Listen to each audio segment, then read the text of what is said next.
ला जाहीर होईल त्याच्यानंतरच आपल्याला कळणार आहे की काय मिळेल. आणि आपण मागणी तर जिल्ह्याच्या वतीने वेगवेगळ्या विभागांच्या साठी केलेलीच आहे.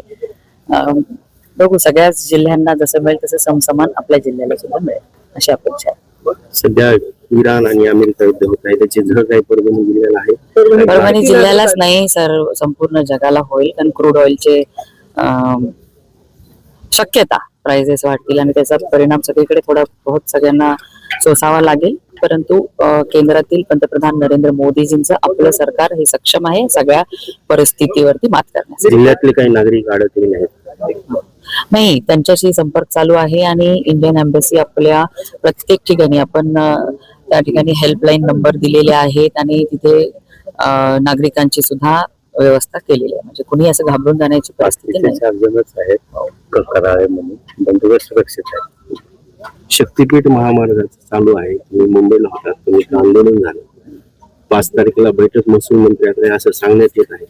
आपण स्थगिती दिलेली आहे, पण शेतकऱ्यांचा त्या दिवशी विरोध प्रचंड होता बैठकीमध्ये की जमीन द्यायचीच नाही. कसं मार्ग काढणार? नाही बघा, शेतकऱ्यांना तिथे गैरसमज त्यांच्या मनामध्ये पसरवण्यात आला की खूप कमी मोबदला मिळणार आहे वगैरे. आणि हे ज्यांना आपल्या जिल्ह्यात काही विकास होऊ द्यायचा नाही अशा लोकांचं हे कारस्थान आहे.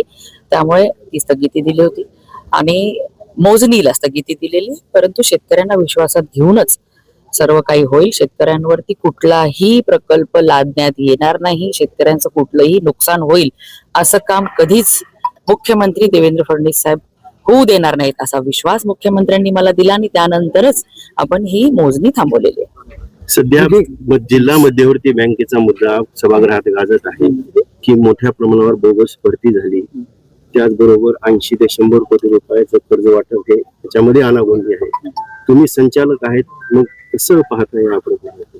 बघा, चौकशी होईल, चौकशीचे आदेश दिले, त्यानुसार चौकशी मध्ये जे निष्पन्न होईल ते पुढे येणारच आहे सगळ्यांच्या. आपणही संचालक होतो, आपल्याला म्हणजे कल्पना नव्हती एवढं सगळं होतं. नाही, काही बघा, संचालक आहे मी, अध्यक्षांच्या मर्जीने सगळ्या गोष्टी होत असतात एवढ्या. आता त्यामुळेच सगळ्या संचालकांनी ही चौकशी लावलेली आहे. त्यामुळे चौकशी झाल्यानंतर कळणार काय होईल. अनफिट सर्टिफिकेट जे दिलेले आहेत आरोग्य अधिकाऱ्यांनी, तर याविषयी आपण काय कारवाई करणार? आपण आरोग्य मंत्री आहात, तुमच्याच खात्याच्या अधिकाऱ्यांनी संबंधित अधिकाऱ्यांना त्याचं कारणे दाखवा नोटीस पाठवलेली आहे. त्याच्यामुळे त्यांचं उत्तर आल्यानंतर मी काही सांगू शकेल नाही की का अनफिट, फिटला अनफिट दिलं वगैरे, ते सगळं नंतर कळणार आहे.